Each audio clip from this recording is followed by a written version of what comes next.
What is going on, everybody? If you're clicking on this video, you're probably trying to make sure your players are not on this list, because in this video I'm going to be giving you guys the top players we need to be sitting at all cost for week 6. So sit back and take in all this information, because you guys know I absolutely hate to waste people's time in these videos. It's probably the worst thing that could possibly happen. So with that being said, make sure to hit that subscribe button really quick, because we're going to get right into it with the very first player of the video, and that's going to be Jerome Ford. This was a guy we should have been selling weeks ago while his value was still high, and this is just a terrible matchup. There's no Deshaun Watson in this game. He has been ruled out, and this is probably the game they're going to need him the most against the 49ers defense, which we all know is a pretty tough team to go against. And this is not going to be a good matchup on the ground either. The 49ers have the 10th hardest defense against fantasy football running backs. They don't allow a lot of points. This offense in general just is not going to be good. If Dak couldn't put it together against them last week in a good game, with his team fully healthy, no weather concerns, what is PJ Walker going to do that Dak can't? It's his very first game starting with this team. I'm sure he doesn't have a lot of practice reps. If anything, you're going to be banking on some checkdowns from Jerome Ford if this offense isn't going to be able to move. But if you're not in PPR leagues, you probably won't be starting him anyways. He is just not a good start. There's no circumstance that this is going to be a good game. And despite what a lot of people think, Ford really has not been good since the Chubb injury, besides one long run play that he had. He ranks dead last in run success and efficiency. I really wouldn't be surprised if this is a game where we see more Kareem Hunt, but I've been down on him since the Chubb injury. I just don't think he's going to be a workhorse to get that much volume,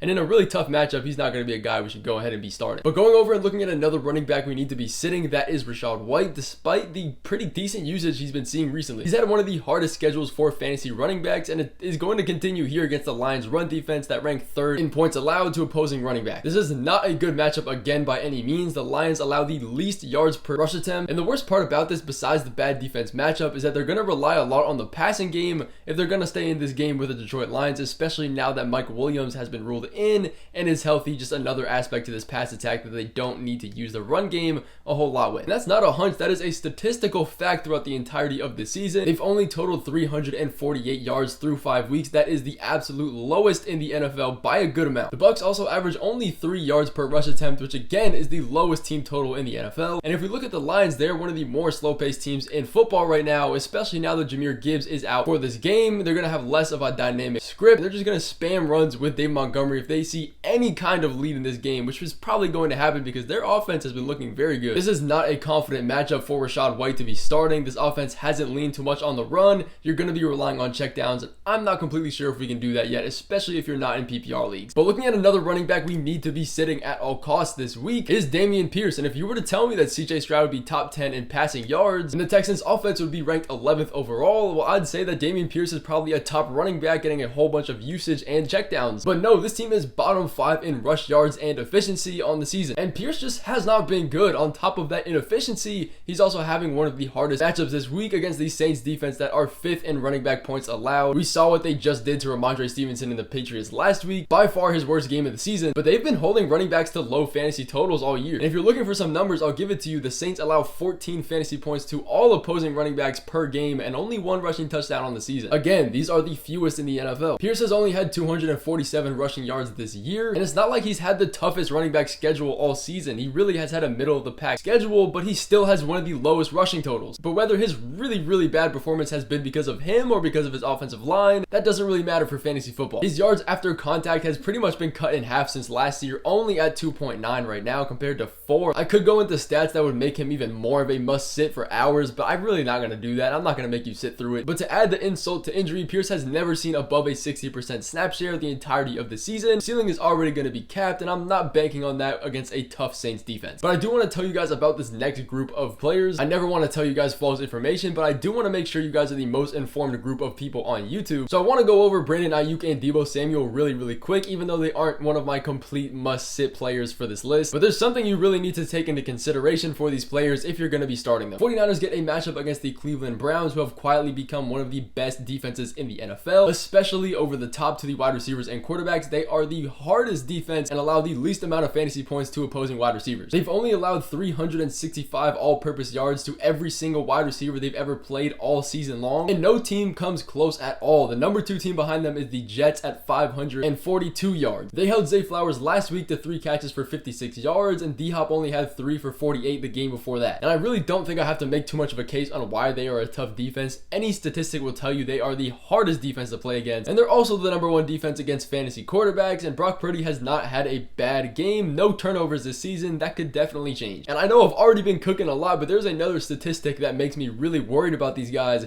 Brock Purdy usually averages around 250 passing yards a game, maybe a little bit less if they're blowing teams out, but he's only projected for 200 passing yards this game, and there's a reason why. Despite the 49ers having one of the most electric offenses in the NFL, there is a severe weather restriction for this game that we need to be aware about. There is going to be significant rain and 20-mile-an-hour winds. Usually if winds are anything less than 10 to 15 miles an hour, it's not really anything to worry about, but this weather is going to impact this game enough to where all of these sports books have lowered the lines of player projections and the team total, so it's pretty much a lock that this game is going to be affected. And the reason these wide receivers aren't completely must-sits on this list is because the 49ers can still move the ball, and if any team can work through these circumstances, it's going to be them. But I really want you guys to be careful when you're considering starting them. I wanted to get you this information so you can make the decision for yourself. If I had to pick one, I'd probably say Aiyuk has the better game, but you need to have complete caution when looking at these guys. And as for Brock Purdy, I'd probably completely just go to sit him. And moving on to another guy we actually need to be sitting, a must-sit player, and I'm really passionate about this one, is Tyler Higbee. This is a bad matchup. I'm not in love with Higbee for a couple reasons this week, starting out with the fact that he faces the 6th toughest defense against fantasy tight ends in the Arizona Cardinals. They just do not allow a lot of opportunities for targets at the tight end position. They can be beat over the top. Fantasy points at that position is not something they're very friendly to. They only allow 7 fantasy points a game to opposing tight ends and haven't let up a tight end touchdown. And the bigger reason is that we know Cooper Kupp just made his season debut last week, and that was against an Eagles defense that is positive against tight ends. And Higbee saw his lowest volume of the entire season by far, only 3 targets for 2 catches. And in that game, he only had an 8% target share. That is less than most receiving backs. And this is a real concern for us if you are owning Tyler Higbee, because Cooper Kupp came out here and saw 8 targets and almost 100 yards in the first half. He is obviously a huge threat. We've seen this year in and year out with both of these guys on the Rams. When Kupp does miss a game or two, Higbee's stock goes up, and when Kupp is playing, his stock goes a little bit down, and that is going to happen again this week.